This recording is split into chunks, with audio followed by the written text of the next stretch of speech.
Hello friends, स्वागत आहे तुमचं आपल्या प्रॅडो की दुनिया या चॅनलमध्ये. आणि आज आपण पाहणार आहोत सर्वांची फेवरेट पावभाजी, तीही अगदी सोप्या पद्धतीने. चला तर मग बघूयात त्यासाठी लागणारं साहित्य. आज आपण पावभाजी 6 लोकांसाठी बनवणार आहोत. त्यासाठी आपल्याला फ्लावर घ्यायचा आहे. तो स्वच्छ धुवून गरम पाण्यात मीठ टाकून 5 मिनिटांसाठी बॉईल करून घ्यायचा आहे. अशानं काय होईल की त्यामध्ये किडे आणि आळे असेल तर ते मरून जातील. त्यानंतर 2 ते 3 मोठे बटाटे घ्यायचे. ते साल काढून कट करून घेतले तर उत्तमच. अर्धी वाटी मटार घ्या आणि एक बारीक चिरलेला टोमॅटो घाला. आता आवश्यकतेनुसार पाणी घालून हे सगळं 2 ते 3 शिट्ट्या करून कुकरमध्ये उकळून घ्या. त्याआधी त्यात 1 चमचा मीठ घाला, म्हणजे सर्व भाज्यांना मीठ लागेल. आता एक स्टेप तर संपली. दुसरी स्टेप म्हणजे भाज्या उकडून झाल्या की ते स्मॅशरने चांगल्या स्मॅश करून घ्या. अगदी एक जीव होईपर्यंत स्मॅश करून घ्या.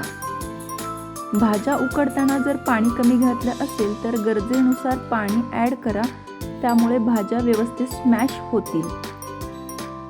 त्याचबरोबर आपल्याला आता एकीकडे मिक्सरमध्ये आलं आणि लसूणची पेस्ट बनवून घ्यायची.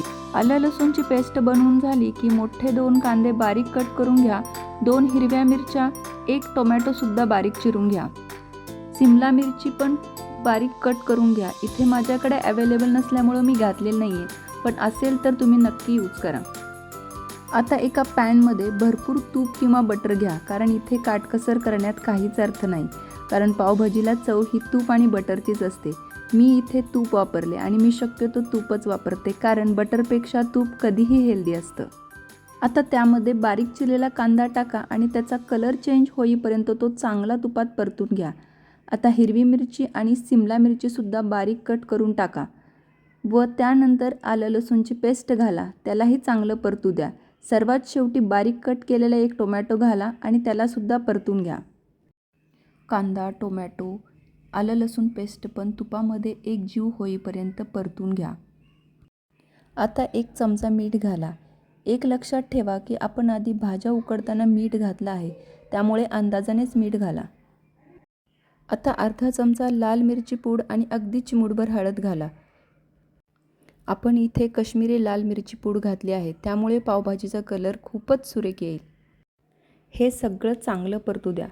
पावभाजी करताना हेच मेन असतं की सगळ्या गोष्टी ह्या लो टू मीडियम फ्लेमवरती चांगल्या परतायला हव्यात. हीच सिक्रेट टीप आहे, त्यामुळे पावभाजी एकदम टेस्टी आणि चमचमीत तयार होते.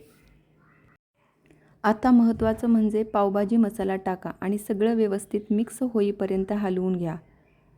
आणि आता स्मॅश केलेल्या भाज्या त्यामध्ये टाका आणि 5 मिनिटांसाठी सतत हलवत राहा. आणि लास्टला गार्निशिंगसाठी बारीक चिरलेली कोथिंबीर टाका. झाली आपली चमचमीत टेस्टी अशी हॉटेल स्टाईल पावभाजी तयार. अगदी मोजक्याच घरात असलेल्या गोष्टी वापरून आपण अशी भन्नाट पावभाजी बनवू शकतो. या चॅनलवर जर नवीन असाल तर जरूर लाईक, शेअर आणि सबस्क्राईब करा आणि मला मोटिवेट करा. थँक्यू.